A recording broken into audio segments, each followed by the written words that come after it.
And then, in falling, you became fragmented. You became divided into the unnumbered parts, and each seems to be independent of you as you look out on it. You're only looking out on yourself pushed out. And your whole vast world must make real your unknowing imaginal acts, or your knowing imaginal acts. I ask you to trust this teaching. Believe in your imaginal acts. You may not see it tonight or tomorrow, but believe in it. Actually assume the most glorious thing in the world for yourself or any aspect of yourself. Trust it. And that imaginal act, if it takes 1,000 or 10,000 or 100,000 of your projected selves, will use them to make that thing become real in your world. As she said in her letter to me, you may call it imagination, or some may call it thought. But this I do know, having remembered what I did, I can say it does produce reality. As I've told you time and time again, imagining creates reality. That all the objective facts of the world are produced through imagination. There isn't a thing that you can name in this world that wasn't first imagined. But you can veto it the minute you imagine it. You can say, as she could have said, we can't afford it, and stop it. She didn't say we can't afford the $1,000 for the roof. She saw the roof, and it was new. Let me turn you now to the 55th chapter of Isaiah. My ways are higher than your ways, and my thoughts than yours. This is a chapter where you're told, my word shall not return unto me void, but it must accomplish that which I purpose and prosper in the thing for which I sent it. So my ways are higher than your ways. Don't concern yourself with how it's going to be done. For the same voice who spoke these words said this in the 32nd chapter of Deuteronomy, the 39th verse.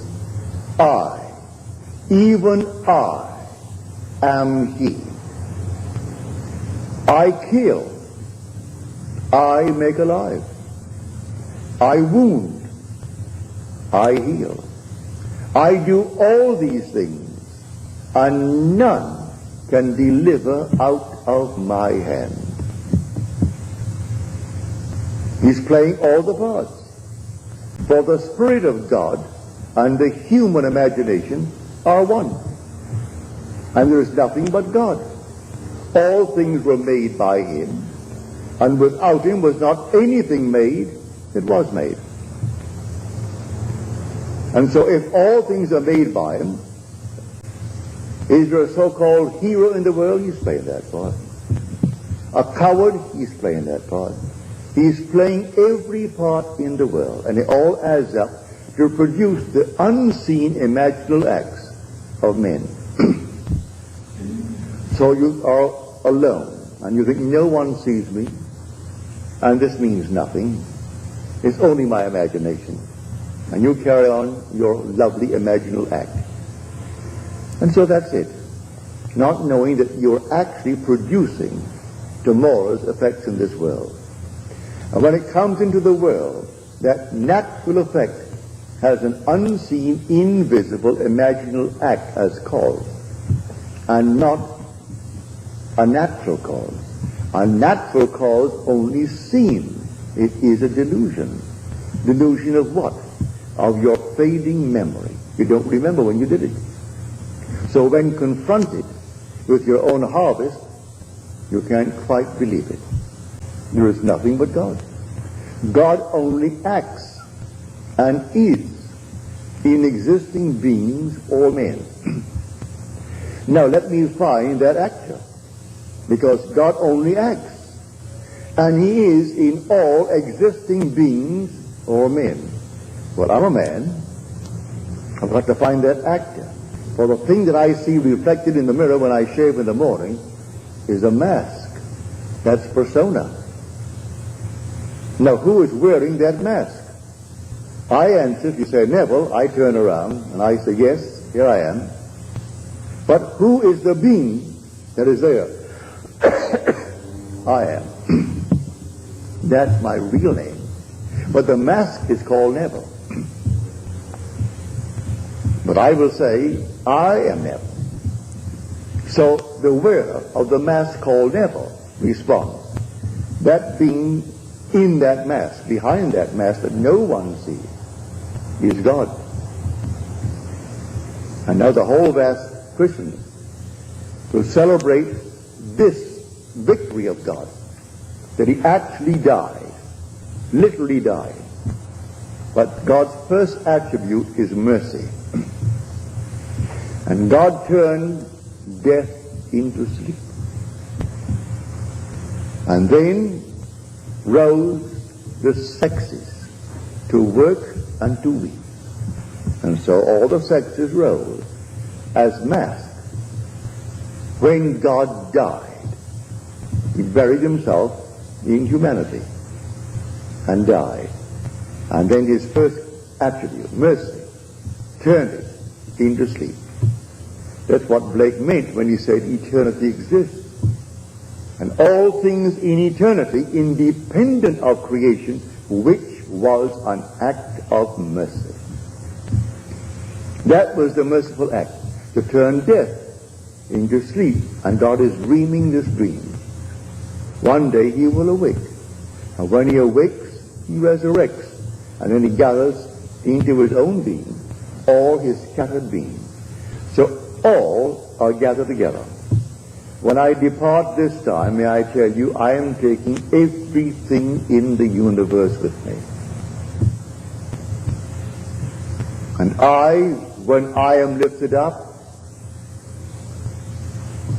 I will raise all unto me.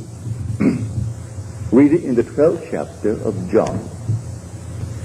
Not one can be left, because all things exist in the human imagination. But it's not raised up until he who is scattered is awakened to unity. And then he draws into his one being all that was scattered. So they sing his fall into division and his resurrection to unity.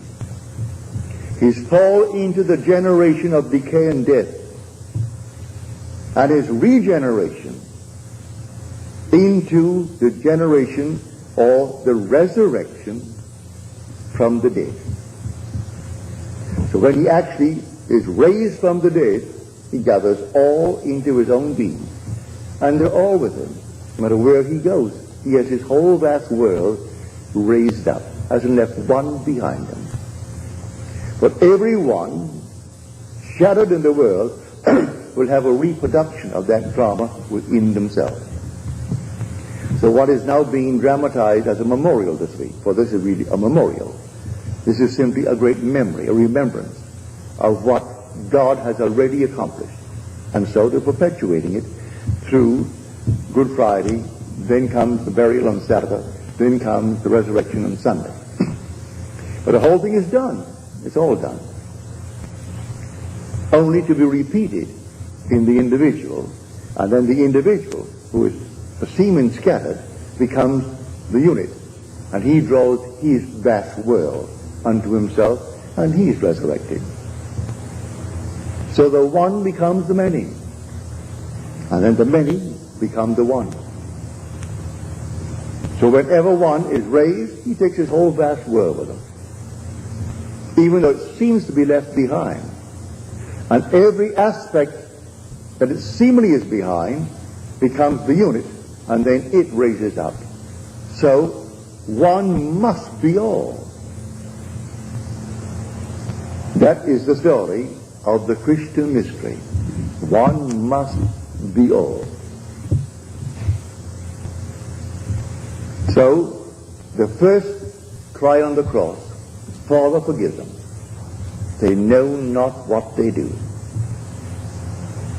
And they do not know what they do. Executing the unseen imaginal acts of humanity. And they move under compulsion.